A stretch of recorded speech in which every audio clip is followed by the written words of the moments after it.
All right, the following quotes are quotes that were written on various insurance policies after people had car accidents. These were their reasons for their accident. Coming home, I drove to the wrong house, and I collided with a tree I didn't have. The other car collided with mine without giving any warning of its intentions. I thought my window was down, but found it was up when I put my hand through it. I like this one. I collided with a stationary truck coming the other way. Some of you guys that work in law enforcement have heard some pretty good ones, haven't you? The guy was all over the road. I had to swerve a number of times before I hit him. And this one I'm not sure is an accident or not, but this is what one guy said. I pulled away from the side of the road, glanced at my mother-in-law, and headed over the embankment. Sad.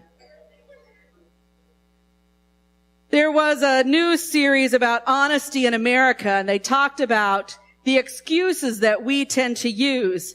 The commentator said that people use generally 3 types of excuses when they're guilty of wrongdoing. The first is outright denial, a rejection of any involvement. I don't know anything about it. It wasn't me. And sometimes that is done even when you know the person is guilty. And as parents, I'm sure at some point in time, you have had your child do something right in front of your eyes, and you say something and they say, I didn't do that. Outright denial. The second is, it's not my fault excuse. This is the one that sort of drives me a little crazy. The person always looks around to find someone else to blame. It's often a loved one. It's either the husband's fault or the parent's fault, the wife's fault, sometimes even the boss's fault. But it wasn't my fault. A third excuse is, well, yeah, I did it, but. And in this instance, the person tries to find a circumstance that is responsible for its shortcoming.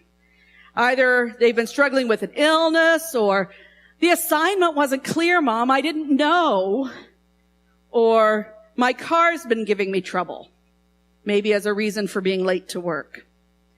But the top 10 most used excuses are, and this is not just, probably a lot of these are work-related.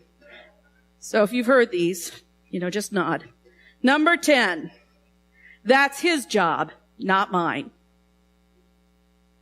Number 9, I was waiting for the okay. Number 8, how was I to know this was different? Number 7, that's not in my department.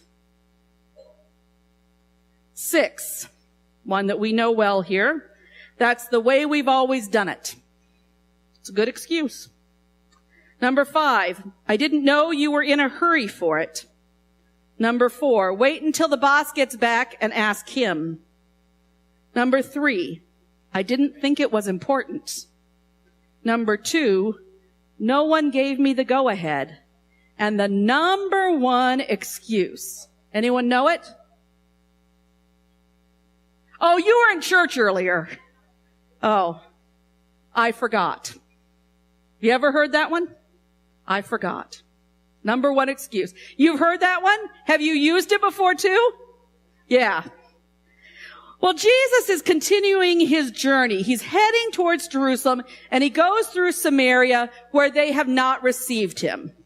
Jesus is said he has his face set toward Jerusalem, meaning that he is on his mission. He's on his journey, and nothing is going to stand in his way. He's determined and committed. And his ministry includes his disciples and more to follow. So the first person that we're told about today says to Jesus, I will follow you wherever you go.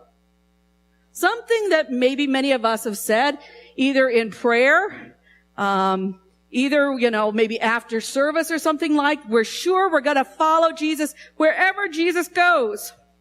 Maybe we've said it as sort of a making of a deal with Jesus. We promise to listen, we promise to learn, to pray, to give, to show up. But is following Jesus a deeper commitment? Jesus doesn't seem to directly respond to the man. He simply says, foxes have holes and birds of the air have nests, but the Son of Man has no place to lay his head. Jesus is letting the man know, and those who are hearing him, know that there are going to be times when we follow Jesus that we no longer have a place to call home, either physically or culturally. We may not fit in with the culture because we find ourselves different, because following Jesus might not be the politically correct thing to do, or it might not be very popular. We find ourselves quite uncomfortable, at odds with a secular world which places value on things and stuff, on how big our house is, or how wonderful our car is, or in what neighborhood we live in.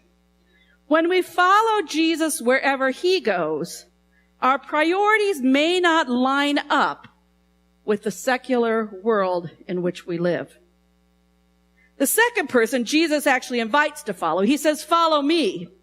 And the guy seems willing and able, but first he says, "Let me go bury my father." It doesn't sound like an unreasonable request to me, but Jesus' words seem so harsh and unloving. Yet he's inviting this person to follow him, and his face is set on Jerusalem, and nothing is going to stop him or the disciples to follow. So Jesus is saying that when loyalties to family, community, and tradition claim your first priority, that may compromise your call to be a follower of Jesus. And the third person says, well, I want to follow, but I must say goodbye to my family. Again, not another reasonable request. You don't know when you're going to see them again. But Jesus responds, no one who puts a hand to the plow and looks back is fit for the kingdom. Jesus is calling them to live a sanctified life, a journey as we become not only who we are, but who God has created us to be. He's calling us to set our life towards Jerusalem with everything that they have and making Jesus the priority in life.